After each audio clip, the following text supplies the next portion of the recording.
नमस्कार. मालिकेच्या उद्याच्या भागामध्ये आपल्याला पाहायला मिळणार आहे की कालिंदी बरोबर एजंटच्या बंगल्याच्या जवळ जे वडाचं झाड आहे तिथे पोचलेली असते आणि ती वाट बघत असते. ती विचार करत असते, येतील ना बायका इथंच या जागीरदारांच्या? जर त्यांनी त्यांच्याच घरात फांदी आणून पूजा केली तर? तेवढे मोठे लोक आहेत, त्यांचं एखादं वडाचं झाड असेल आणि तिथंच पूजा केली तर माझा सगळा प्लॅनच फ्लॉप होईल. काय करू मी? असे अनेक प्रश्न तिला पडलेले असतात. ती तिथे एरझाऱ्या मारत असते, काय करू कसं करू असं तिचं चाललेलं असतं. आणि नेमकं त्याच वेळी तिला इकडे गाडी आलेली दिसते आणि त्या गाडीतून आजी उतरताना दिसतात. आजी गाडीतून उतरतायत यावरच तिच्या लक्षात येतं की म्हणजे ह्या बायका आलेल्या आहेत. मग लीला, त्याचबरोबर दुर्गा, सरस्वती, लक्ष्मी सगळ्या तिथं आलेल्या असतात.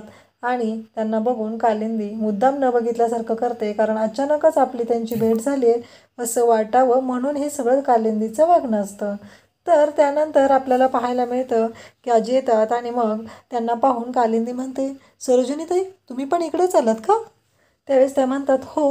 मग खरंच ग माझी लीला किती गोड दिसते.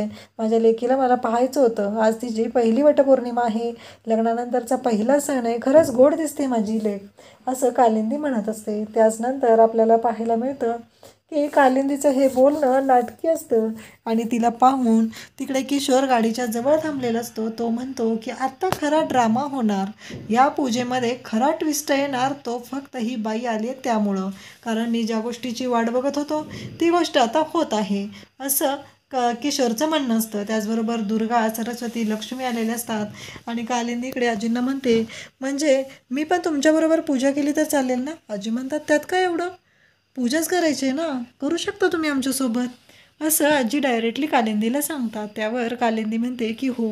आणि मग इकडे दुर्गा, सरस्वती येतात आणि कालिंदीला म्हणतात की तुम्हाला माहिती आहे ना, एवढी पूजा केली आणि काही केलं तरी काही उपयोग नाही आहे. एजेंनी फक्त घरात स्वीकारले तुमच्या लेकीला, अजून मनात स्थान दिलेलं नाही. जर तिला माघारी पाठवलं तर मग बसा काय होईल बघा. आता त्यासाठी मी जे काय सांगते ते करावं लागेल. कालिंदी म्हणते, पण मी का करू हे? तेव्हा ते म्हणते की तुम्हाला जर तुमची लेक पुन्हा घरी माघारी आलेली नको असेल तर करायला लागेल. तेव्हा कालिंदी म्हणते, काय करायचं? मग दुर्गा तिचा प्लॅन सांगते आणि कालिंदीच्या कानात ती प्लॅन सांगत असते. नक्की आता दुर्गाने कोणता प्लॅन सांगितलेला आहे तो आपल्याला या व्हिडिओमध्ये पुढे पाहायला मिळणार आहे. तर दुर्गाने सांगितल्यानंतर आजी, त्याचबरोबर आजी इकडे लीलाला समजून सांगत असतात पूजा कशी करायची आहे, काय काय करायचं आहे. पूजेचं ताट हे सगळं दुर्गाने तयार करून ठेवलेलं असतं आणि आजी लीलाला छान असं सगळं समजून सांगत असतात.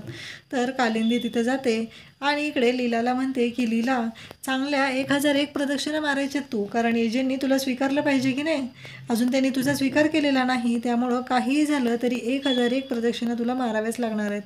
तर तो लीला म्हणते की आई कसं शक्य हे, मी नाही मारू शकत अगं मावशाई, तुला लक्षात येत नाही आहे का 1001 प्रदक्षिणा?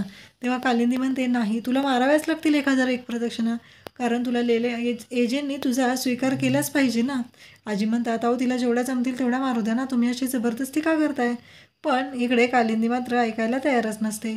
त्यानंतर आपल्याला पाहायला मिळतं की कालिंदी लीलाला म्हणते की तू इकडे ये, तुझ्या त्या निऱ्या आहेत ना जरा व्यवस्थित करून घेते. आजी म्हणतात, अहो सगळं व्यवस्थित केलेलं आहे. पण कालिंदी मात्र ऐकतच नाही. मग लीला येते आणि कालिंदी निऱ्या व्यवस्थित करण्याचं नाटक करते आणि लीलाला सांगते, एजंटनी तुला जर स्वीकारावं वाटत असेल तर तुला 1001 प्रदक्षिणा माराव्याच लागतील. जर तुला त्यांनी हाकलून दिलं आणि तू तिकडं घरी येऊन राहिली तर रेवाचं पण लग्न व्हायचं आहे. आपल्या रेवूबरोबर कोण लग्न करेल याचा विचार कर, कारण त्यांची थोरली मुलगी घरात आहे आणि तिला नवऱ्यानं सोडले तर दुसऱ्या मुलीशी कोण लग्न करणार याचा जरा विचार कर. तेव्हा आता लीलाकडे काहीच ऑप्शन राहत नाही. मग लीला पूजा करायला जाते. ह्या सगळ्याजणी पण पूजा करायला गेलेल्या असतात. लीला पण पूजा करते आणि लीला ही वडाला आता प्रदक्षिणा मारू लागते, म्हणजेच 1001 फेऱ्या वडाला मारायच्या आहेत असं ठरवलेलं असतं. कालिंदी, त्याचबरोबर दुर्गा, सरस्वती या सगळ्यांचे झालेले असतात आणि त्यांना खूप मजा येत असते. त्यांनीच हा प्लॅन सगळा इकडे कालिंदीला सांगितलेलं असतो आणि त्यांना वाटत असतं की आता कालिंदीला हा प्लॅन आपण तर सांगितलेला आहे, त्यामुळं हे सगळं आपल्या मनाप्रमाणेच होत आहे असं दुर्गाचं म्हणणं असतं. पण या सगळ्या प्लॅनमध्ये ट्विस्ट तर पुढे येणार असतो, कारण आजींना काही सहन होत नसतं, कारण लीलाने कालही काही खाल्लेलं नसतं आणि आज सकाळपासून ती उपाशी असते.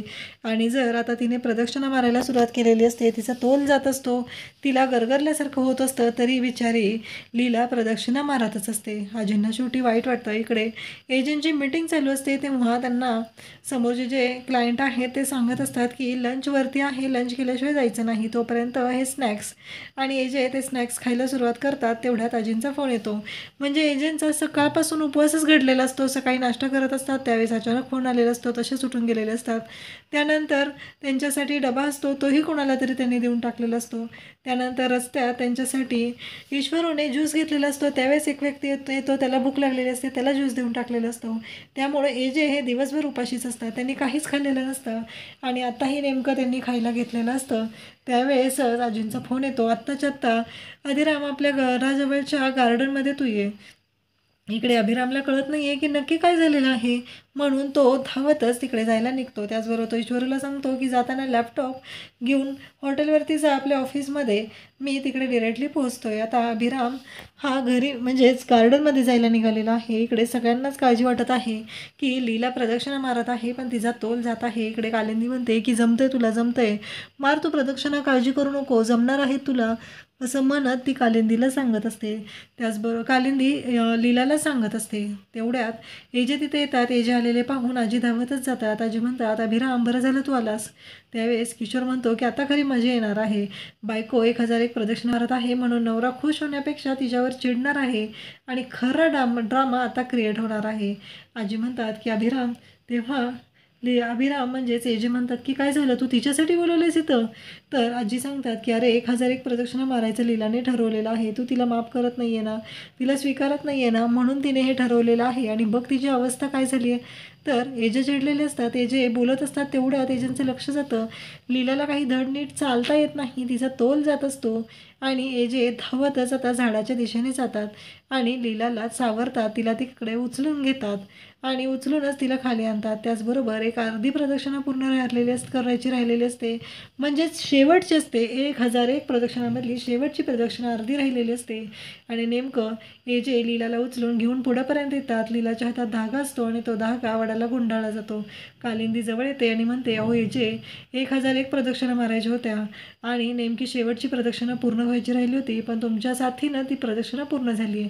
आता आजी सांगतात की किशोर पाणी आण. मग एजे स्वतःच्या हाताने लीलाला पाणी पाजतात. त्याचबरोबर लगेचच कालिंदी म्हणते गुळ द्या तिथला गुळ, आणि लक्ष्मीकडून गुळ घेते आणि एजेंना तो गुळ लीलाला खाऊ घालायला सांगते. म्हणजे फायनली लीलाचा उपवास हा एजंटच्या हातून सुटलेला असतो. आजी म्हणतात खरंच नशिबान आहे, शेवटी 1001 प्रदक्षिणा मारल्या आणि अभिरामच्या हातूनच हिचा उपवास सुटलेला आहे. तर उद्याच्या भागामध्ये आपल्याला पाहायला मिळणार आहे, म्हणजेच 28 तारखेच्या भागामध्ये आपल्याला पाहायला मिळणार आहे की सगळेजण डायनिंग टेबलवरती असतात आणि मग दुर्गा म्हणते की एजे रिसेप्शनचं इन्व्हिटेशन ऑलरेडी गेलेलं आहे, त्यामुळे आपल्याला रिसेप्शनची तयारी करावी लागणार आहे, ते अचानक कॅन्सल करू शकत नाही. त्यावेळेस एजेंना धक्का बसतो आणि त्याचवेळी इकडे विक्रांत हा कालिंदीला भेटलेला असतो आणि त्याने सांगितलेलं असतं उद्या तुम्ही एजंटच्या घरी हे गिफ्ट घेऊन जायचं आहे, एक मी जी सांगेल ते गिफ्ट, कारण आता एजे आणि लीलाचा हनीमून करण्याचा त्यांचा प्लॅन आहे. आणि आता ही कालिंदी गिफ्ट घेऊन आलेली आहे. तेव्हा लीला म्हणते आई तुम्ही इथे, आणि कारण रेवाला घेऊन ती आलेली आहे. आता कालिंदीने नक्की गिफ्ट काय आणलेलं आहे, त्यामुळे एजे तर चिडणार आहेत, पण त्याचा परिणाम काय होणार हे आपल्याला पुढे पाहायला मिळेल. अशाच अपडेटसाठी चॅनलला सबस्क्राईब करा. थँक्यू.